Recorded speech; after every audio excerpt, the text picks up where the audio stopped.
Hola a todos y bienvenidos a VM Gran Misterio versión Twitch. Hoy contamos con un invitado muy especial, Álvaro Martín, que lo tenemos al otro lado de la pantalla y que nos va a contar un montón de cosas sobre misterios, enigmas y un tema principal, el Shadow People, la gente sombra. ¿Qué tal estás, Álvaro?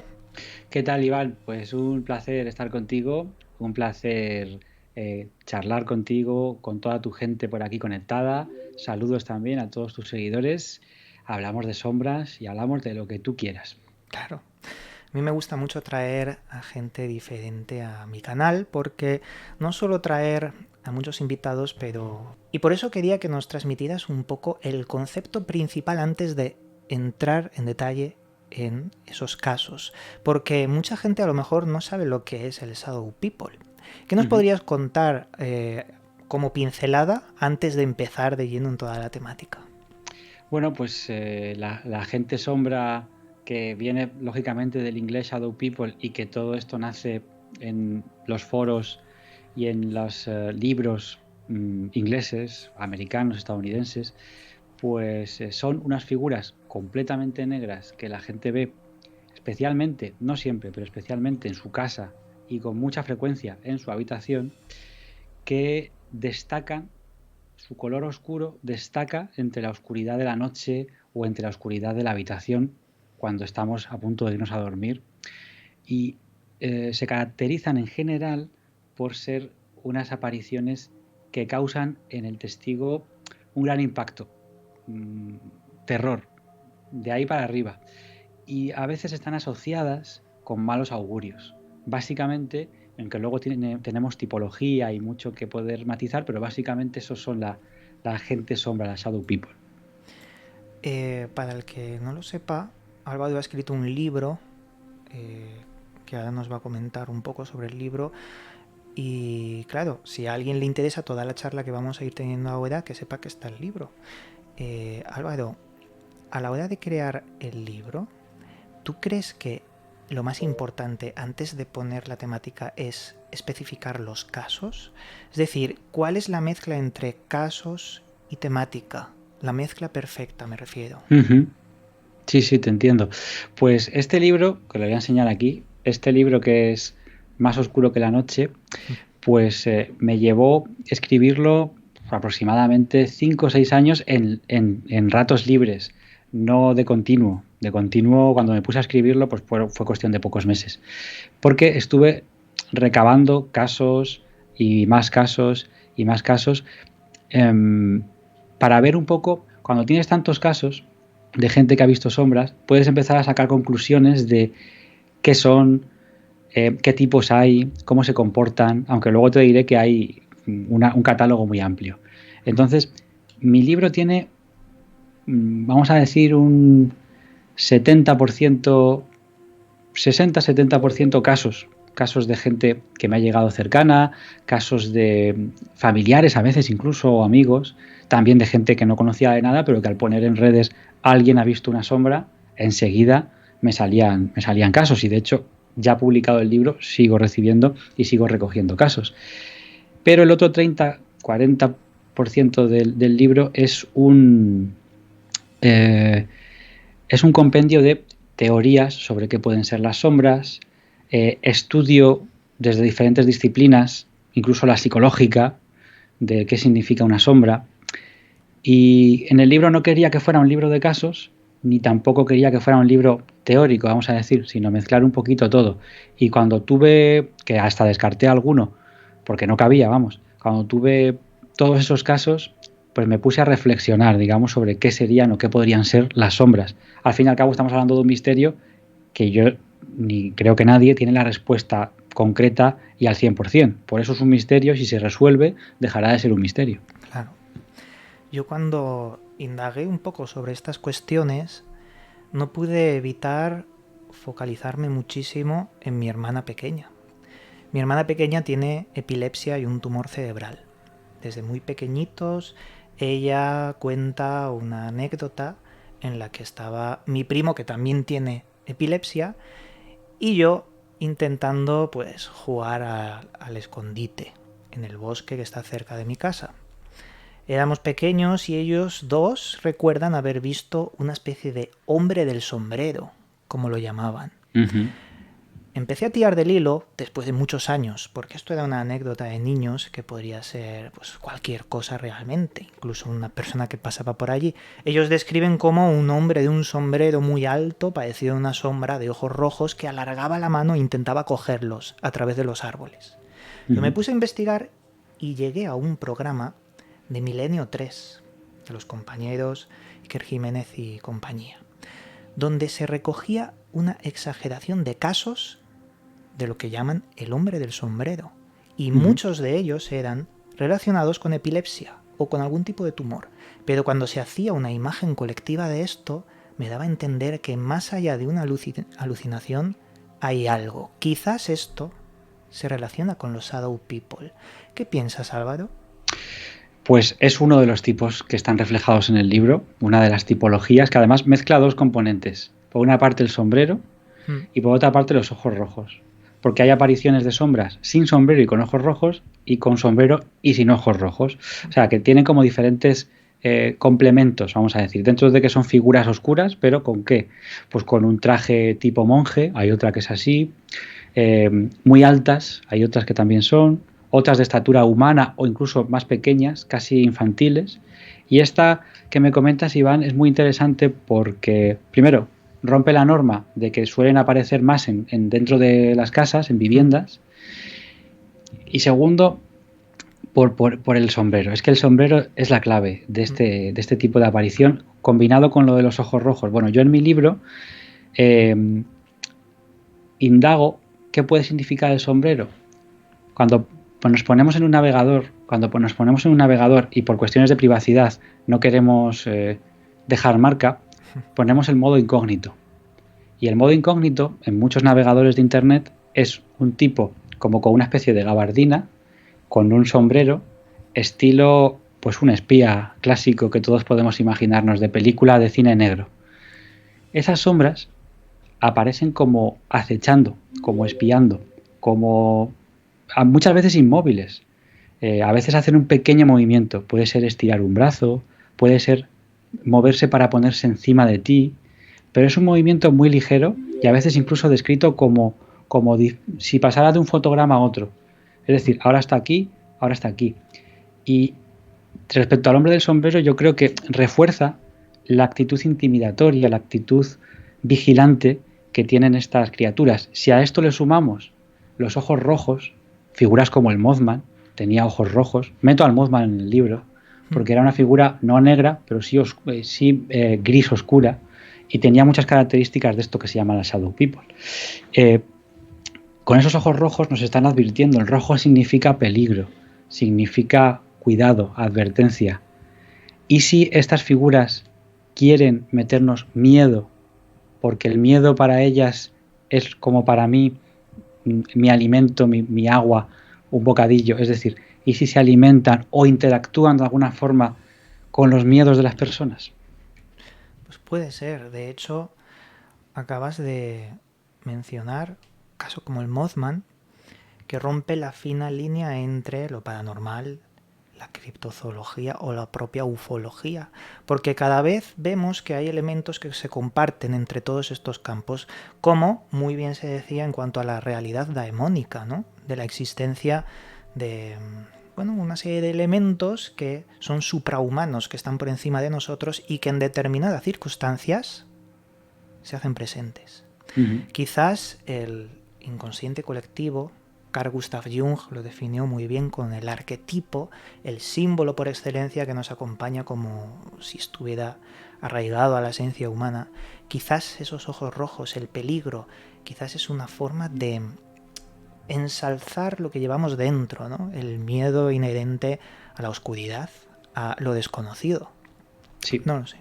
Esa es una buena reflexión, Iván, porque estas figuras tienen algo que se vincula con la mente humana y posiblemente el misterio en general.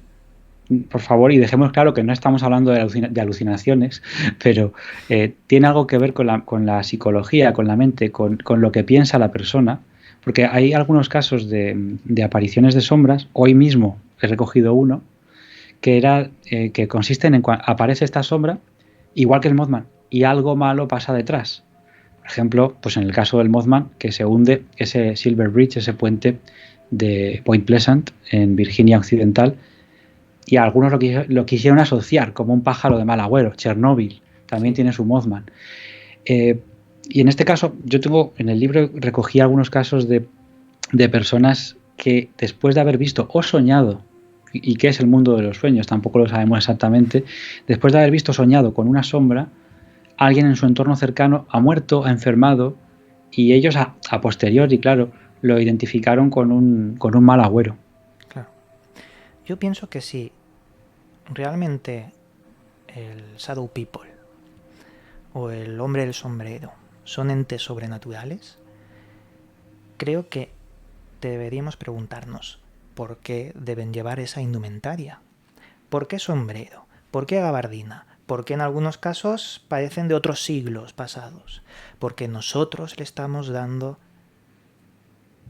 esa indumentaria con nuestra mente. Quizás si hay algo paranormal o sobrenatural en estos seres, quizás se revisten de algo que emana de nuestra propia mente. Un egregor lo llamaban, ¿no? O una tulpa. Porque no sé si estará relacionado. ¿Tú sabes si las tulpas podrían también tener algo que ver con el Shadow People? Porque el Slenderman hizo mucho ruido en su momento cuando se creó en un foro de internet, porque cuando se hizo popular y viral por una serie de videojuegos, todo el mundo creía ver el Slenderman en todos los sitios. Pues de nuevo, otro de los capítulos del libro, de Más oscuro que la noche, es un capítulo dedicado directamente a la figura del tulpa, a la figura de eso que en el Tíbet se servía como equivalente, en algunos contextos, equivalente a fantasma. El concepto tulpa era un equivalente a fantasma. Somos culturas distintas y tenemos formas distintas de verlo. Y yo en el libro hablo de las formas pensamiento, que sería también otra forma de llamarlo. Por supuesto que hablo de Jung y de los arquetipos. Y yo creo que sí, que algunas, no sé si todas, pero algunas de estas sombras pueden tener que ver con un tulpa, lo que yo llamaría, o una forma de pensamiento involuntaria. Es decir, tenemos casos, no muchos, y que sean fiables al 100% menos. Claro. Pero, por ejemplo, cuando todo el mundo nombramos a la misma persona, pero es que es así. Es que Alexandra David-Néel, esta exploradora del Tíbet, era absolutamente escéptica, se dedicó a recorrer los salones espiritistas para desmontarlos, siglo XIX, principios del XX, y ella no creía en nada, pero cuando estuvo en el Tíbet se convirtió en una más, en una lama, y tuvo sus sirvientes, tuvo su casita en el campo, digamos, y empezó a ver cosas de esa cultura. Ella en su libro Magos y místicos del Tíbet habla de unos sucesos increíbles, de personas que tienen supervelocidad como Flash, personas que tienen el don de la ubicuidad, que pueden estar en dos sitios a la vez, la bilocación, o personas que eran capaces de crear un tulpa. Pero para crear un tulpa, según los diarios de esta exploradora francesa, había que concentrarse, meditar, pensar cómo va a ser físicamente. Algunos recomiendan incluso hacer un dibujo de cómo quieres que sea este personaje, centrarte en él. Y al principio lo que tú vas a ver es una especie de vaga ilusión que va tomando fuerza hasta que no solamente lo ves tú, sino que lo puede ver gente que está a tu alrededor y hasta puede interactuar con las personas hasta el punto de sentir que te ha tocado o que te ha rozado.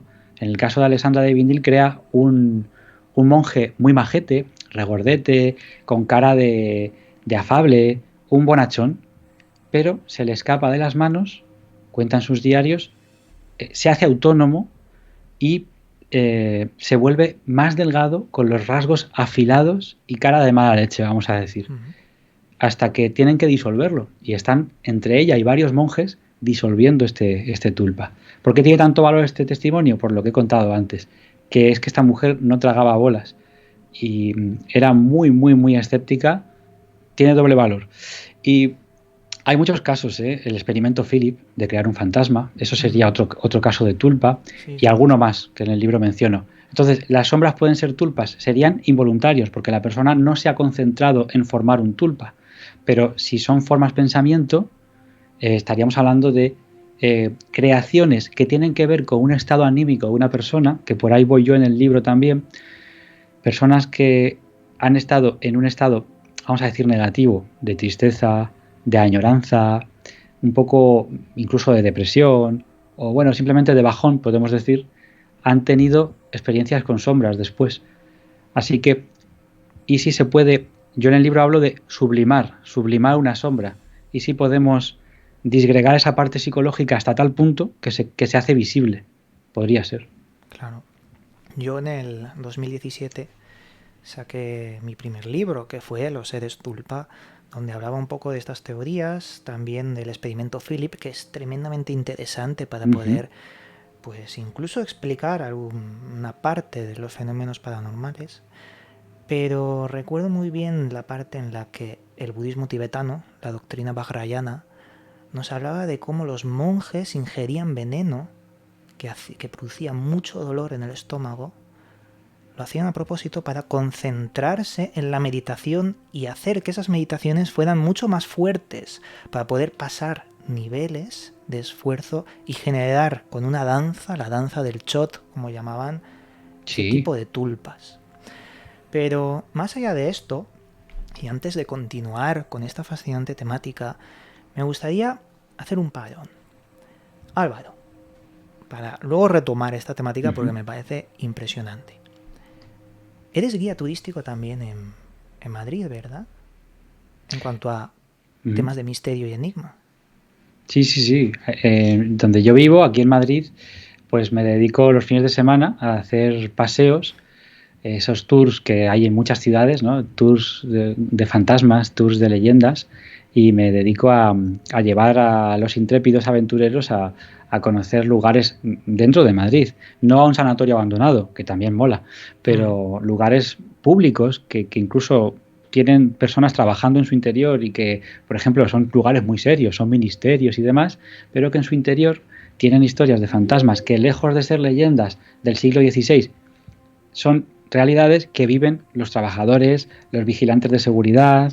Entonces nos movemos un poco por la zona centro de Madrid, hablando de lugares encantados, y la página donde organizamos estas visitas es rutasmisteriosas.es. Ahí, si alguien se quiere venir, si nos ve alguien desde Madrid ahora, pues le esperamos, porque para mí es otra de mis facetas que es indisoluble, gracias a la cual pues acabé escribiendo un libro sobre Madrid que se llama Enigmas y Misterios de Madrid. No sé, me he movido por la capital dando conferencias.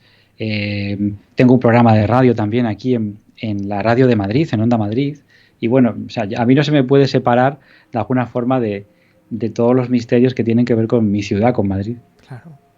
Lo mismo me pasa con quizás mi tierra, que es Valencia, pero Madrid, bueno, podríamos estar durante toda la vida buscando misterios e intentando acercarlos a la gente, porque es así como ahora la gente quiere, pues, salir un poco más después de haber tenido esta crisis sanitaria durante estos años. Ahora la gente tiene más ganas y eso es lo que cuenta. Te iba a decir, ¿tienes algún otro proyecto? Porque sé que estabais sacando una especie de... Bueno, coméntanos qué es Raimunda.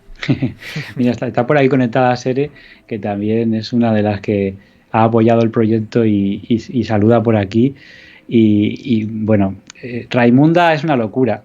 Ya lo sé. Se nos ocurrió a un amigo en común, a Pablo Vergel. Se le ocurrió que ¿por qué no hacer una cerveza de misterio? Y de algún tema así como que la gente vaya a hacer clic enseguida asociando un poco la cerveza con la iconografía, un caso muy conocido, pero que también tenga su parte local. Entonces me preguntó Pablo, si hicieras una cerveza en Madrid, ¿cómo se llamaría? Es que no lo dudé ni un segundo, Iván. Digo, Raimunda. Claro. Nombre contundente. Y además, nombre femenino que también apetece. Me dijo, venga, lo ponemos en marcha.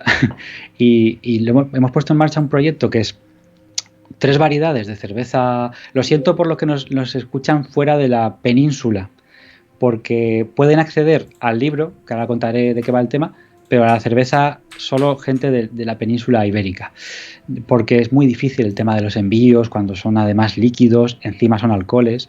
Bueno, pero cerveceros seguro que tenemos aquí muchos y la cerveza une. Pues sí, son tres variedades que la etiqueta la diseña nada más y nada menos que Tomás Hijo, que es un artista maravilloso que ha trabajado, para que la gente se haga una idea, ha trabajado con Netflix para diseñar un dibujo sobre Stranger Things, un dibujo oficial, un grabado oficial sobre Stranger Things. Ha trabajado con Guillermo del Toro, casi nada, en El Callejón de las Almas Perdidas, en esa que es su última película de Guillermo, pues Tomás Hijo diseña una baraja de tarot como muy a la antigua, con unos grabados súper bonitos, pero es que no es la única. Ha hecho una baraja él propia que se está comercializando, que es el tarot inspirado en toda la cinematografía de Guillermo del Toro. Bueno, que es un grande y ha tenido a bien unirse a este proyecto de locos haciendo un grabado de una niña fantasma que da muchísimo miedo, con una muñequita rota, así como cadavérica, que es el eje de la leyenda del Palacio de Linares en Madrid, y es la famosa, entre interrogaciones, Raimunda. Es una niña fantasma que cuenta la leyenda que aparece en el interior de este lugar, que está, todo el mundo va a entender dónde está, porque la plaza donde está es internacional por un tema futbolístico, en Cibeles. Vale, pues me parece impresionante que rompamos las barreras de lo que es misterio y no solo se quede en películas, libros, series, que vayamos más allá. Y qué mejor momento para contar historias sobre misterios y enigmas que con una buena Raimunda. Me ha parecido asombroso. Voy a poner el enlace en el chat por si alguien quiere ayudar a este proyecto que está en Berkami. Ahí lo tenéis. Y os doy la enhorabuena por el proyecto, la verdad. Es la cerveza acompañada con un libro explicativo de los misterios que tiene este lugar, el Palacio de Linares. Y, en fin, el libro lo voy a escribir yo y vamos a investigar a fondo uno de los misterios más grandes y más internacionales, puesto que hay unas famosas psicofonías que han dado la vuelta al mundo, donde se escucha, pues eso, a la marquesa de Linares, que también se llamaba Raimunda, y a esa niña perdida, esa niña fantasma. Bueno, entre paréntesis diré que ya se sabe que esta psicofonía era un fraude, pero vamos a explicar muchos enigmas reales que tiene el Palacio de Linares. Así que Raimunda y el libro del Palacio Maldito, pues os pueden llegar a casa justo después del veranito, y si llegamos, nos quedan en este momento unos poquitos días, si llegamos a 6.000 antes de que se acabe la cuenta atrás, a 6.000 euros de presupuesto, pues vamos a incluir algo más en todas las recompensas, que es un abridor para las botellas, un abridor para las chapas, que va a tener serigrafiado el nombre de Raimunda y la cara de esa terrible niña fantasma que nos ha diseñado Tomás Hijo. Muy bien. Pues esperemos que en los últimos días que queda de Berkami lleguéis a lo establecido y se cumpla este proyecto. Qué bueno. Muchas gracias por el apoyo, Iván. De nada, hombre. Te iba a preguntar, ¿tenéis más proyectos para el futuro? ¿Tenéis ahí pensado algo que, bueno, en un futuro cercano pueda materializarse? Pues mira, yo estoy con Pablo Vergel, que sabéis que muchos lo conocerán, porque es el director de Reediciones Anómalas y ha hecho una cosa muy buena por el mundo del misterio.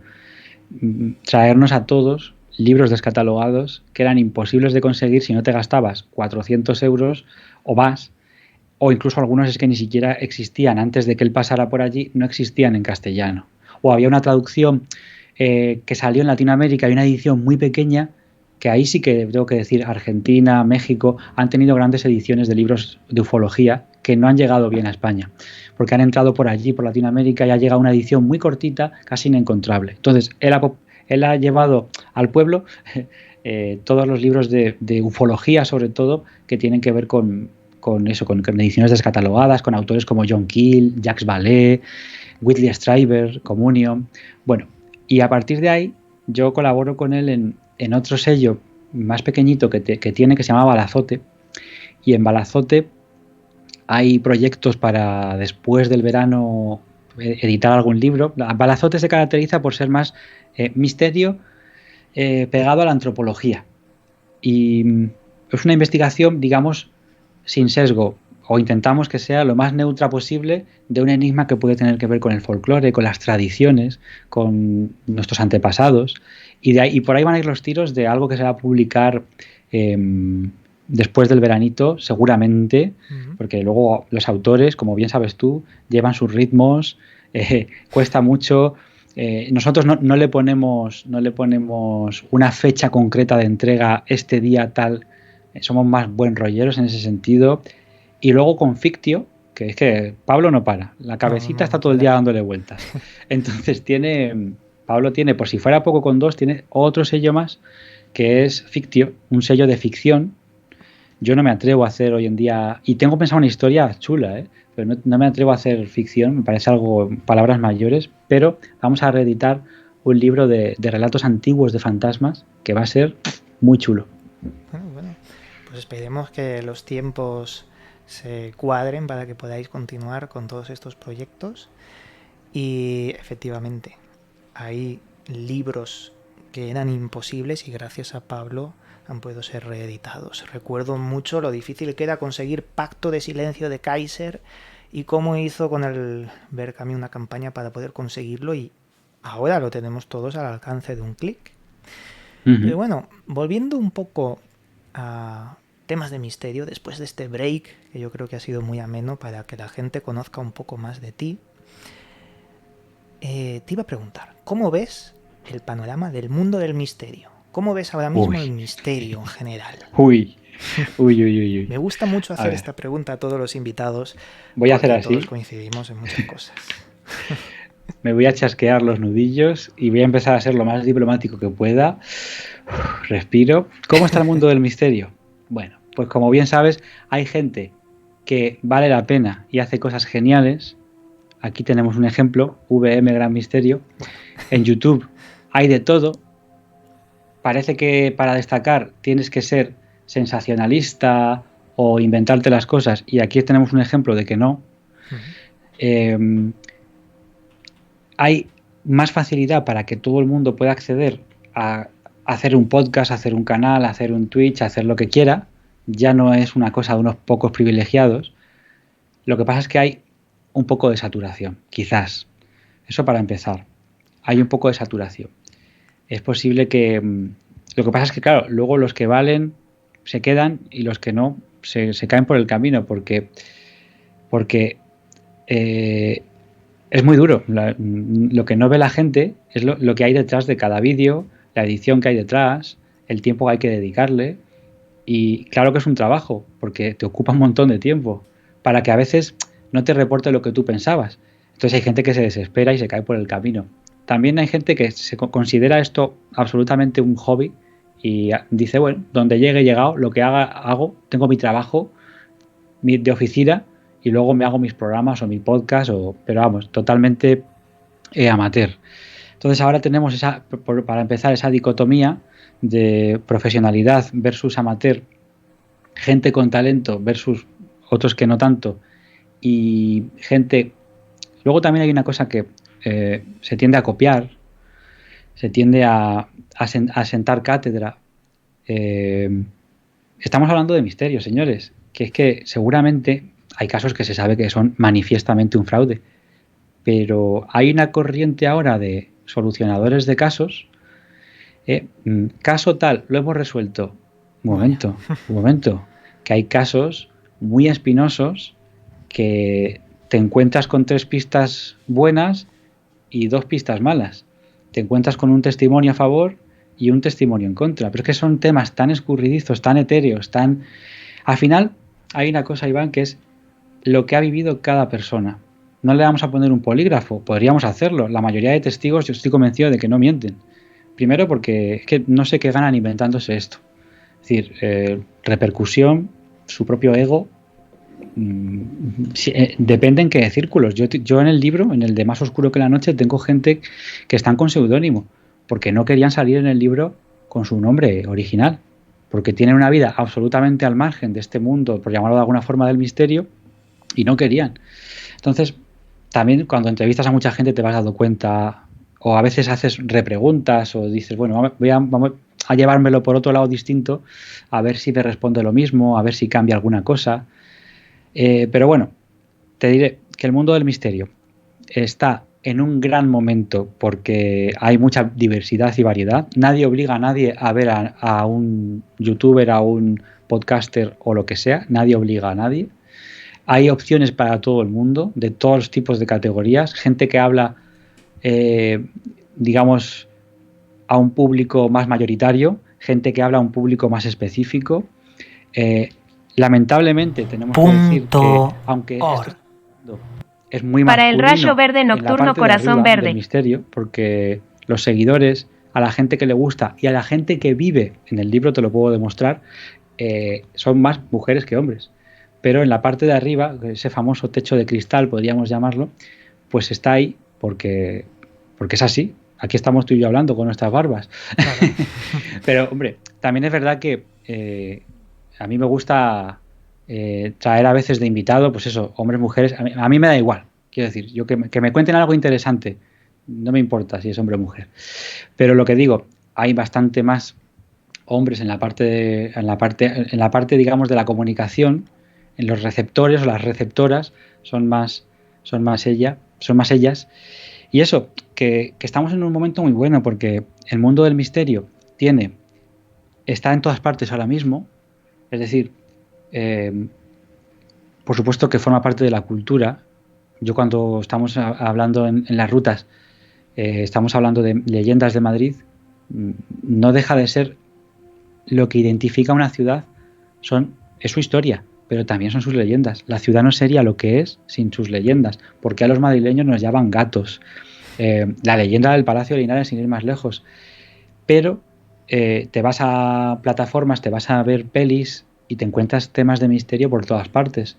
Te vas al mundo del cómic, te encuentras temas de misterios por todas partes. Es decir, estamos en un momento muy bueno para dignificarlo, para tirarlo adelante y a pesar de yo creo que estamos sobreexcitados o tenemos muchos inputs, digamos que nos llueve información por todas partes, con las redes sociales y demás.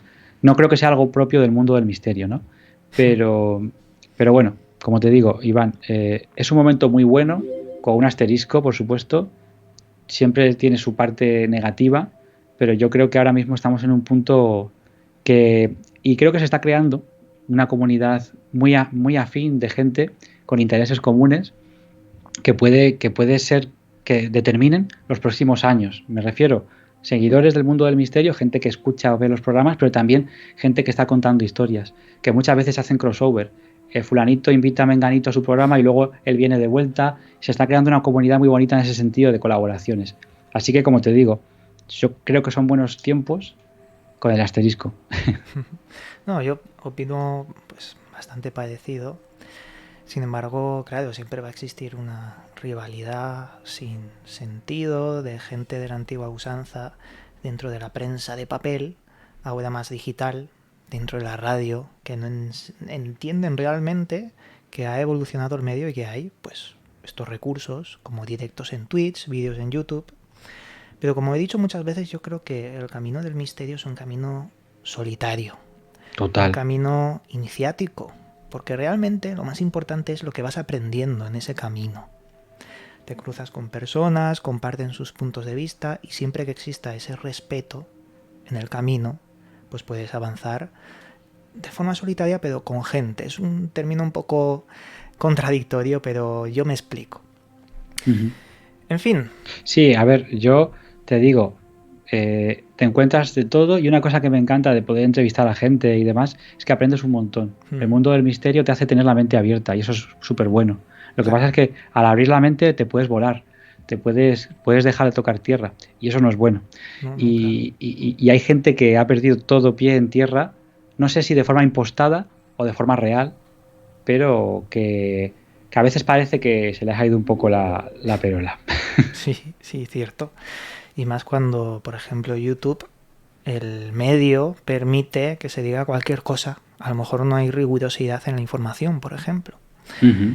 Pero bueno, también la opinión de la gente es lo que se debe forjar, sin condición de esto es así o sin gurús. Pero eso ya es otro debate muy, muy extenso, que no quiero entrar tampoco porque si no, haríamos el directo de quejas. Sí, no. Oye, que es un mundo genial, que a mí me encanta, que es lo que me gusta y estoy donde quiero estar y seguro que tú piensas lo mismo y que es un mundo donde se aprende, donde conoces a gente fantástica, maravillosa y, en fin, todo merece la pena. Lo que pasa es que, como digo siempre, pues hay que discernir y como muy bien has dicho tú, Iván, la persona tiene que saber juzgar esto sí, esto no, esto lo compro, entre comillas, esto no lo compro. Por supuesto. Álvaro, ahora voy a encaminar esta entrevista, conversación, charla nuevamente a los inicios porque yo creo que la gente se habrá quedado mucho con el tema del Shadow People. Ya que has escrito un libro, has investigado mucho al respecto, hemos mencionado algunos casos en cuanto a la forma de estos seres, pero yo quiero preguntarte directamente, tu teoría personal, ¿qué son los Shadow People? ¿Seres sobrenaturales, creaciones de nuestra mente o algo más? Claro, aquí yo en el libro, el último capítulo es muy raro. El último es muy raro porque mezclo esto con el mundo de la ufología, por si ya no era rizar el rizo. Es decir, hay sombras que han bajado de naves, entre comillas, sea lo que sea esas naves. Pero yo te lo he esbozado antes y te lo vuelvo a, digamos, a puntualizar cómo sería mi forma de pensar en este aspecto. Todavía no me encajan todas las piezas, lo reconozco, pero creo que, primero, algo muy importante, las sombras tienen algo que ver con la mente de la persona. Posiblemente, dos opciones. Si son entidades autónomas de otros planos, por decir algo, tienen algo con nuestra mente y sobre todo con nuestros sentimientos, la tristeza y el miedo, importantes y vinculados y la muerte, vinculados a las sombras. Por otra parte, si no son seres autónomos, podrían ser unas formas, pensamientos, sí, unas criaturas que de forma totalmente inconsciente somos capaces de proyectar, no en un sentido psicológico, que significa otra cosa la palabra proyectar, sino bueno, proyectar en el sentido de un proyector, como cuando tú echas luz, un proyector de luz para ver una película en una pared, pues nosotros la estamos proyectando. ¿De qué manera? ¿Cómo funciona esto? Para saber cómo funciona esto tendríamos que estudiar los fenómenos psi kappa y psi gamma.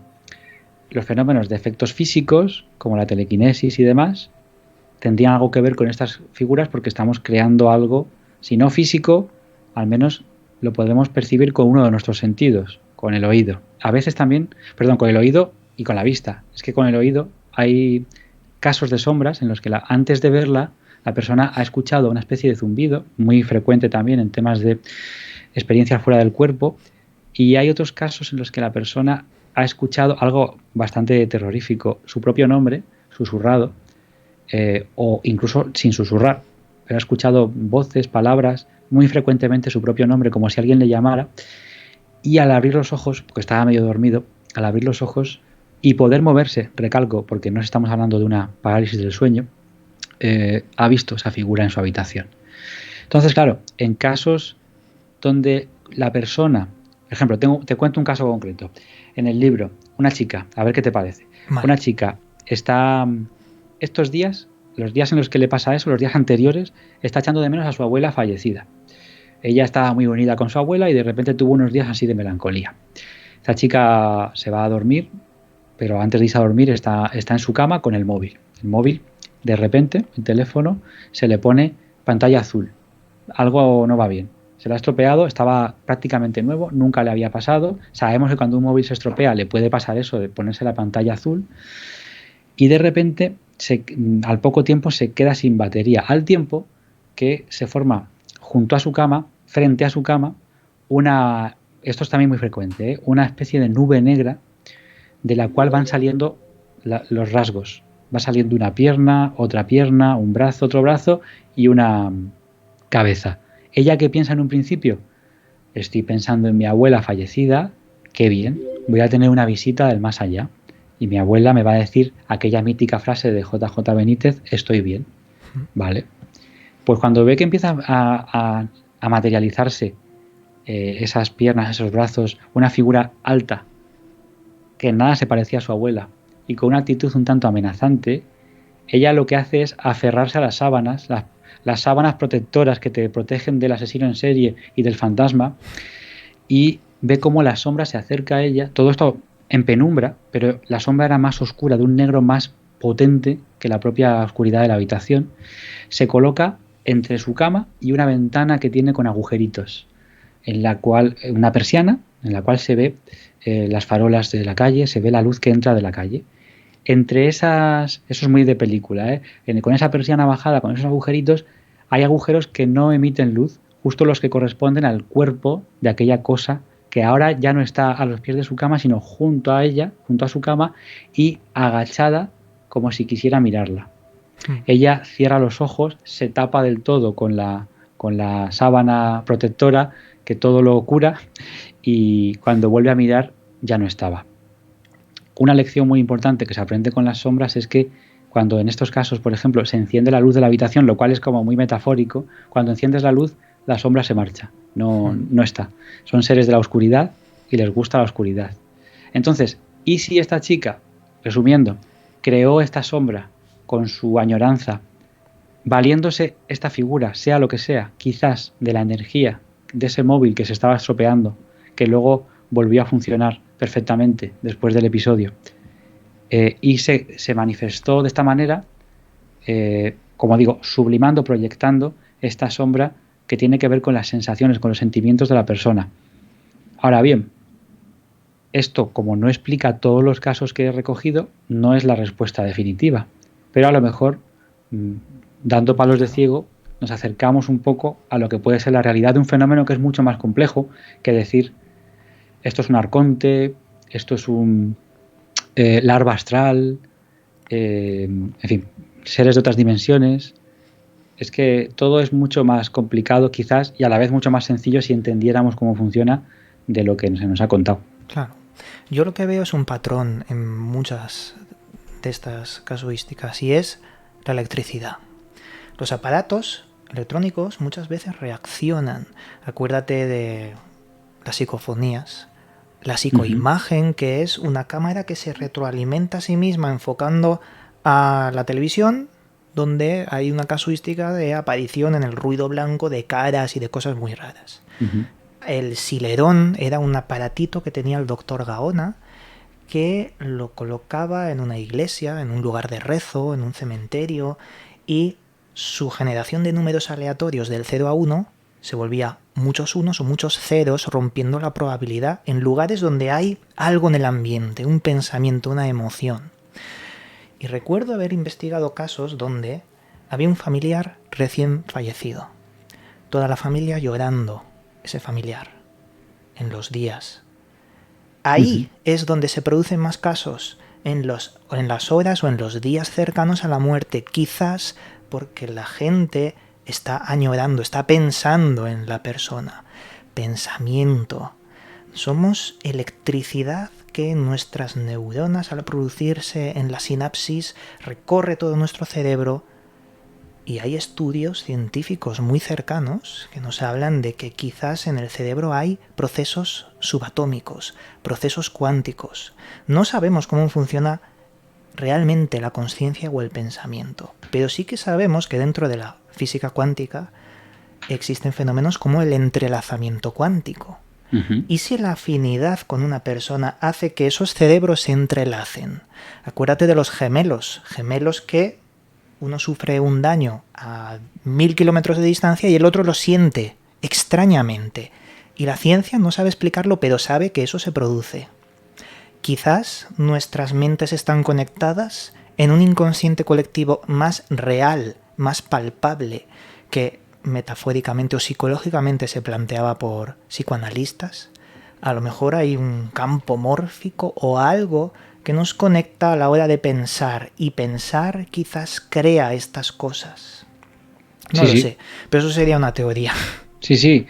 O sea, yo en el libro hablo de, por ejemplo, hablo de una cosa muy misteriosa para ejemplificar el poder de la mente del efecto placebo, que es algo muy misterioso.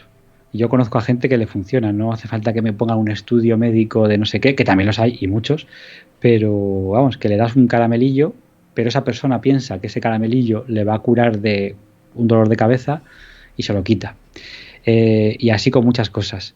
Y hay experimentos científicos que en el libro además añado sobre el placebo, sobre el poder de la mente sobre la materia. Entonces, la mente, como dicen en el chat también, la mente es la clave. La mente es la clave. Pero, repito, no seamos tan simplones de decir, sí, la mente es la clave porque son como dice una amiga del sur, flipaeras. Son alucinaciones, en definitiva, que es otra palabra que no me gusta porque se utiliza muchas veces a la ligera. Eh, no, no hablamos de eso, hablamos de que en la mente puede haber una gran capacidad, por ejemplo, para ejercer la telepatía, para la percepción extrasensorial. Esto que comentas de la física cuántica, que hoy nos parece casi casi mágico, las teorías de Michio Kaku y demás, que son alucinantes y cómo cuenta lo que cuenta. Ujú. Es en un futuro, yo también pienso eso, que en un futuro pienso que lo tendremos mucho más claro si sigue habiendo científicos pues como el doctor Gaona, como el doctor Miguel Ángel Pertierra, que son científicos con mentalidad científica, pero les gustan estos temas, indagan. El Celeron es una pasada, lo de en un matadero ponen este generador aleatorio de ceros y unos y de repente empieza a hacer muchos ceros seguidos o muchos unos, no importa, que rompe toda aleatoriedad. Lugares de tragedia o lugares de felicidad o lugares de paz en un convento. Y esto se rompe. O antes, por ejemplo, otra cosa muy curiosa, antes de las campanadas de Año Nuevo hay una anomalía en ese generador aleatorio de ceros y unos, hay una anomalía. Ujú. ¿Cómo se produce eso?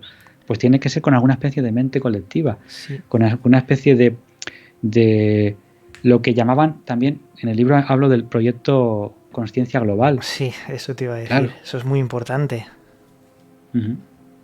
Por eso que puede ser que haya, y por eso existen los egregor, existen eh, las formas pensamiento, pero no, esto no explica una aparición fantasmal o no explicaría todas las apariciones y ya está. Es que no hay que quedarse ahí. Pero la mente propia y la colectiva estoy seguro de que tienen por ejemplo, en el fenómeno ovni tienen una importancia grandísima. Y repito, y lo voy a decir mil veces, que no son alucinaciones, pero hay algo en la mente que interactúa con el fenómeno. Lo mismo pienso. Quizás en algún momento de la humanidad descubrimos el porqué de estas cosas o se convierte en un misterio eterno o a lo mejor nunca llegamos a ni siquiera a acercarnos. Pero bueno, son estas preguntas las que nos hacemos, que quizás es una forma de filosofía, ¿no? Porque el misterio, cuando lo analizas de esta forma, crea conexiones en cuanto a reflexiones que nos pueden llevar a este tipo de caminos de investigación. No solo quedarnos con el típico fantasma, ¿no? O Uh-huh. alucinación, como tú muy bien decías. Hay algo más, y Sí, eso lo tenemos que no descubrir porque es casi imposible, pero sí poner esos pasitos, ir avanzando entre todos como un legado. pero yo creo que nuestra obligación como divulgadores de misterio, y a veces nos ponemos el sombrerito de investigadores también en según qué temas, nuestra labor como divulgadores y amantes al fin y al cabo del misterio es hacer este tipo de cosas que estamos tú y yo con un café por delante, pensar, equivocarnos, lanzar teorías, filosofar, muy entre comillas, pero filosofar, se queda muy grande esa palabra, pero filosofar sobre todas estas cosas que pasan. No podemos contar un caso detrás de otro, pasar página y ya está, sino que esto Claro. nos tiene que dar que pensar qué hay detrás. Y posiblemente no sé qué asusta más, si que sepamos algún día la respuesta o que el misterio se mantenga como eso, como una cosa no para todo el mundo y que no todo el mundo puede conocer de cerca y profundamente. Vaya, imagínate que se descubre que las tulpas son reales y se descubre científicamente cómo se pueden crear. Y la gente empieza a crear estas cosas. Ojo, Ojo. y espérate, subo la apuesta. Esto va a pasar con lo que más miedo da, que es lo que más miedo da no son los fantasmas, ni los ovnis, ni los humanoides. Lo que más miedo da es el futuro. donde llevaremos todos, que esto no es ninguna conspiranoia, llevaremos todos unas gafitas de realidad aumentada de aquí a 10 años y con esas gafitas de realidad aumentada nos harán ver, incluso aquí ya meto el mundo de los hackers, lo que queramos dentro de esas gafas de realidad aumentada. Por no hablar de algo que me alegra mucho, que ha decaído y está muy flojo, el metaverso. Pero que lo viviremos, y no nosotros, nuestros hijos o nuestros parientes más jóvenes lo vivirán. Esto pasará y va a haber un momento. ¿Te acuerdas de esta noticia, Iván, de que Alexa va a hablar con la voz de los fallecidos? Y por tanto se va a hacer una especie de, con esto más la inteligencia artificial, se va a hacer una especie de espiritismo digital, por llamarlo de alguna forma, en lo que tú vas a poder hablar con tu abuela como si casi indistinguible de cómo sería ella en realidad, el tono de voz, la forma de hablar, los temas de conversación. Esto pasará y ya diremos, ¿ahora qué hacemos con las tulpas? Eso es un tema enorme, pero gigantesco. Como bien has mencionado, había una patente no solo de Alexa, también de Facebook para leer todos los comentarios, la forma de hablar de personas que han fallecido en su plataforma, para generar una especie de IA con la que interactuar, y parece que funcionaría como si estuvieras hablando con el fallecido, pero plenamente como si estuviera vivo realmente. Pero el metaverso y todo esto ahora está en stand-by, porque parece que ha llegado demasiado pronto. Sí. Pero es que es el futuro que se va a establecer en algún momento. Hace unos días salieron ya lentillas con micropantalla y microbaterías que ya son plenamente funcionales.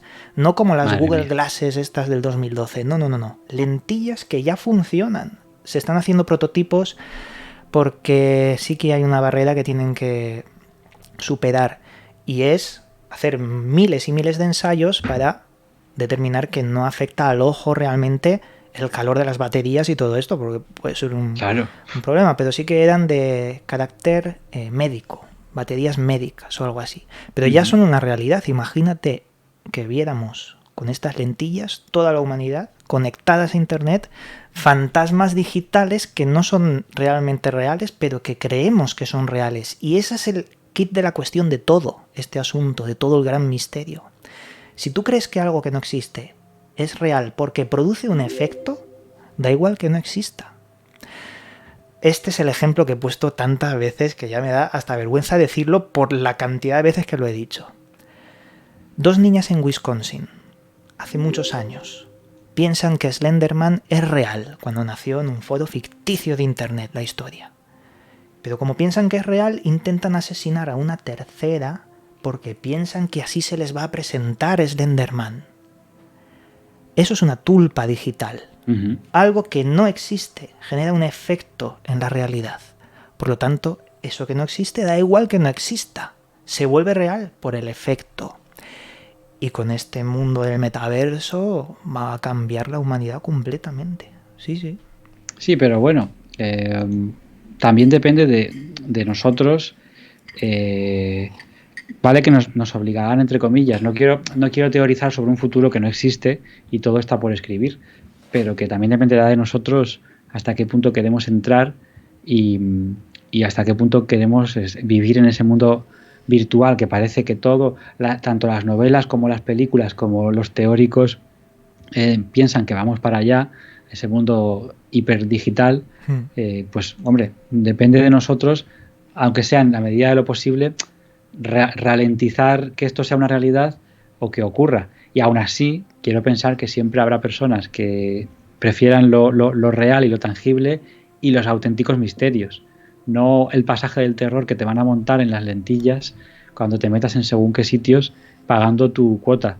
Y los Slenderman, Huggy Buggy y todos los creepypasta que te puedas imaginar persiguiéndote por un polígono industrial de noche. Vaya.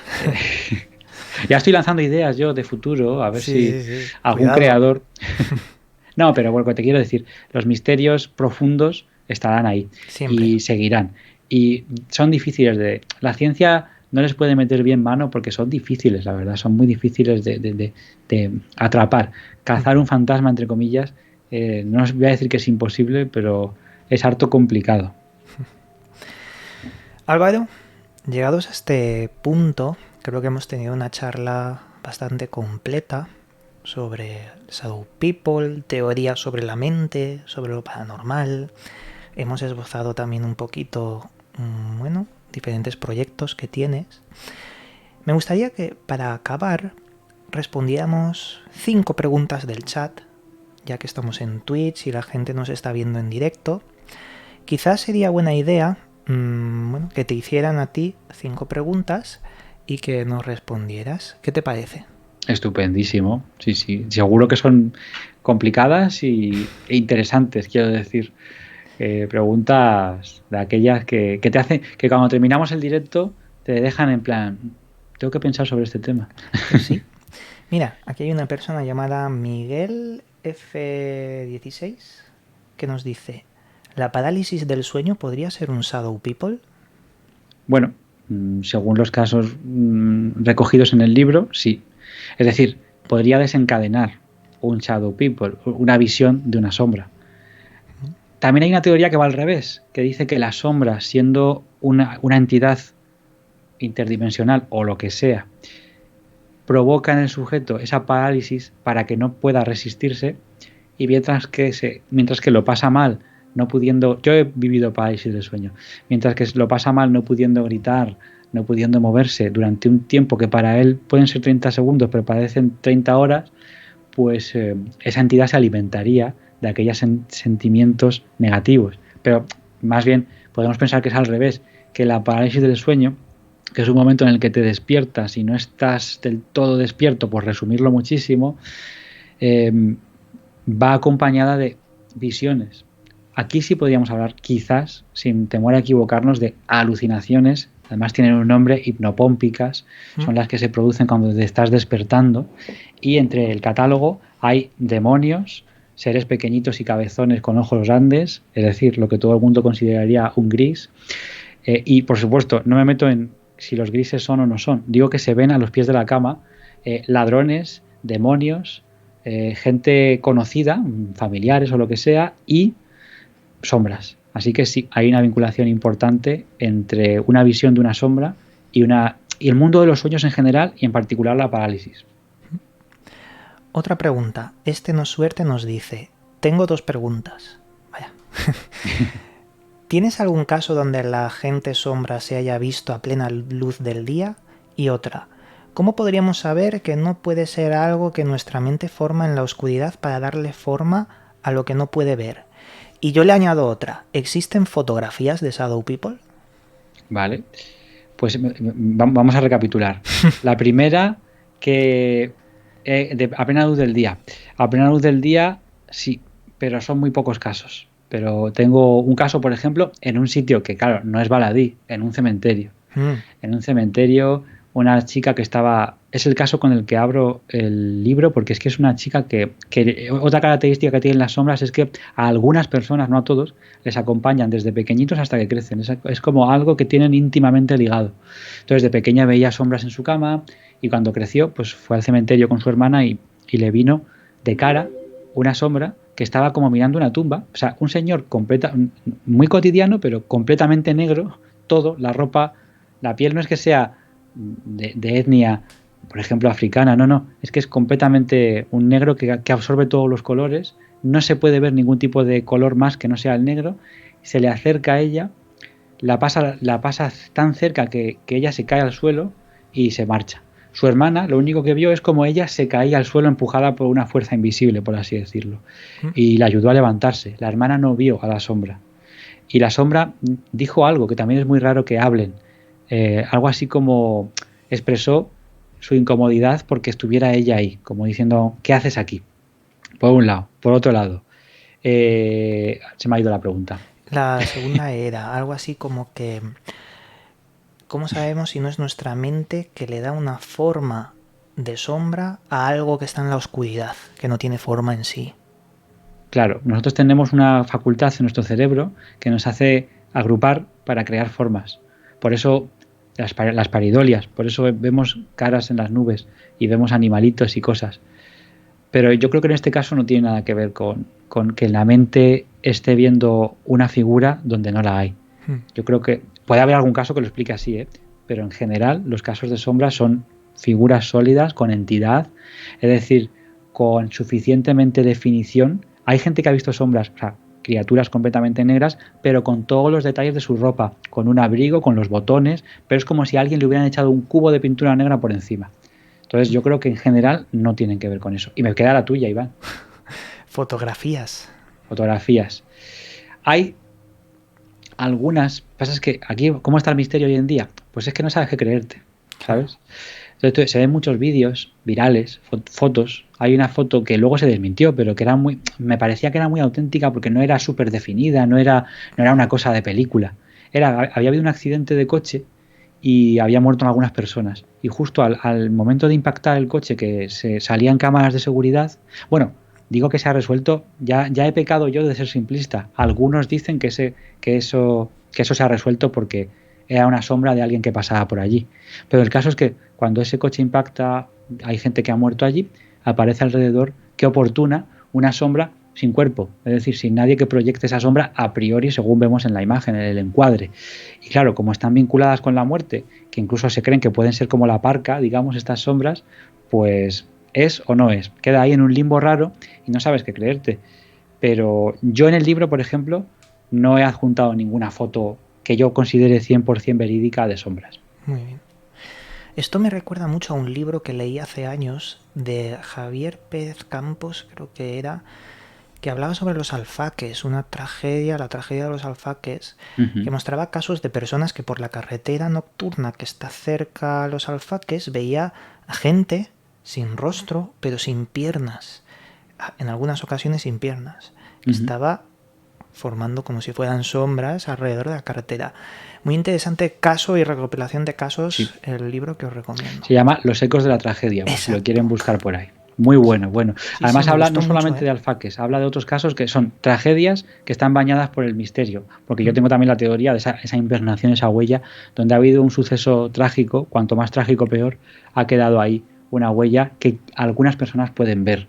Los ecos de aquella tragedia, claro. Los niños perdidos, la gente demacrada. Se puede ver como una fotografía o un vídeo de lo que pasó, que sigue, esa energía, digamos, sigue pululando por el lugar. Claro, que mucha gente no sabrá cuál fue la tragedia. Si no recuerdo mal, eran unas personas que estaban en la playa y fue un camión con un tipo de químico, propano, no recuerdo muy bien el compuesto, pero que generó una bola de fuego gigantesca y quemó a todas las personas que estaban allí. Pero las quemó hasta el punto en el que el agua del mar que tocó se empezó a hervir. Fijaos la temperatura que cogería eso. Fue horrible, fue una tragedia horrible. Sí, sí, mientras lo estabas contando, lo he buscado, pero tampoco lo sé exactamente. Propileno líquido, el camión revienta y bueno, pues casi 300 muertes. Esto fue en el 78 en un camping junto a la playa. Efectivamente, el agua del mar hirviendo. Los que sean sensibles que no busquen fotos porque las hay de los cadáveres retorcidos de aquella masacre en un camping con la gente de vacaciones. 11 de julio del 78, o sea, época vacacional. Peor hubiera sido en agosto seguramente, pero aún así fue una tragedia que, claro, ha quedado esa impregnación. Hace poco fallecía la sensitiva Paloma Navarrete. Ella estuvo y dice que la muerte se notaba en el ambiente, por así decirlo. Ella que además vio a un niño por allí pululando, por el camping de los alfaques. Pero es que decía como que huele a muerte, dice ella, que tenía sensibilidad, que en esos lugares huele a muerte. Habían huesos carbonizados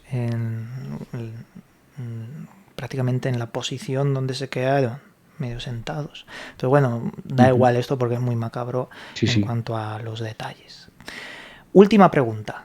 Rosa Cruz dice: hola Iván, hace la pregunta que ¿esas entidades aparecen para predecir muertes?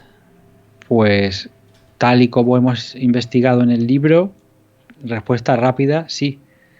Es decir, yo en el libro tengo un caso de un hombre que a veces en su casa veía una sombra, pero no durmiendo, ni medio en sueños, ni viendo la tele por la noche adormilado, no, tranquilamente de repente anda la sombra. Hay una canción que creo que está basada en un poema de Rosalía de Castro que habla de la muerte y que se llama Negra Sombra. aquí está aquí está claro el significado, el luto. La sombra negra representa para nuestra cultura, en otras culturas es el blanco, el color del luto. Pero bueno, aquí es el negro, y el negro es la muerte, el negro es el invierno, el negro es el final. Y resulta que cuando este hombre, cada vez que, no la vio muchas veces, pero cada vez que veía una sombra, al poco tiempo fallecía una persona cercana, de su barrio, un vecino, un familiar, aunque fuera un familiar lejano. Pero él encontraba, y además es importante lo que significa para ti, pues para él significaba un presagio de muerte que le estaba avisando. ¿Cuál es mi teoría sobre esto?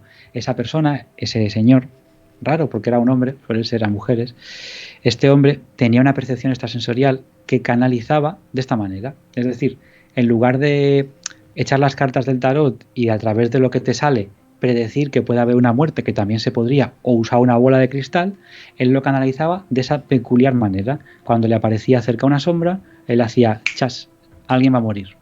Y entonces tenía una vinculación. Bueno, llegados a este punto, Álvaro, yo creo que vamos a finalizar ya esta charla sobre misterios y enigmas. Espero que te hayas sentido cómodo en todo momento en esta charla. Totalmente. Y antes de finalizar, si quieres comentarnos algo y recordarnos vías de contacto, este sería el momento. Pues sí, pues nada, si quieren encontrarme, yo tengo una página mía personal donde por lo menos aparece mi contacto, que es alvaromp.com, alvaromp.com. El programa de radio que hacemos nosotros se llama Ecos de lo Remoto, que tiene también cuenta aquí en Twitch, aunque estamos empezando, os aviso. Pero vamos a darle mucha caña después del verano. Y no sé, mi libro, ya como dije, el que hemos hablado, pues si alguien quiere, además se pueden hacer con él en Latinoamérica también, porque a través de Amazon les llega, es este de Más oscuro que la noche. Y en Madrid, este otro que tengo por aquí, de Enigmas y Misterios de Madrid. Y nada, si se quieren apuntar a esas rutas, en rutasmisteriosas.es está toda la información. Decirte, Iván, que ha sido un auténtico placer, que quedo a tu disposición para lo que quieras y que nos queda pendiente hacer una de vuelta, que te vengas tú para acá, claro, que vengas tú con nosotros. Cuando queráis, y ha sido también un placer para mí poder debatir sobre estos temas con gente interesante, gente que sabe realmente, o al menos que ha dedicado un tiempo y un esfuerzo enorme a la elaboración de estas teorías y temáticas, y para mí todo un placer. Así que, Álvaro, también te emplazo a que vengas otro día y nos cuentes otra temática, otras investigaciones, porque esta es tu casa. Gran Misterio es tu casa también. Muchísimas gracias, de verdad, saludo a todos. Gracias por todos los comentarios y preguntas que son inteligentísimas al nivel de Iván, y decirte eso, que un placer y que cuando quieras aquí estoy. Muy bien, pues amigos, en este momento acabamos aquí el programa y nos veremos próximamente. Adiós a todos, amigos. Llegamos al final del programa. Puedes seguirme en mis otros 2 canales donde también subo información sobre misterios y enigmas. A su vez, también puedes seguirme en las redes sociales donde actualizo cada día su contenido.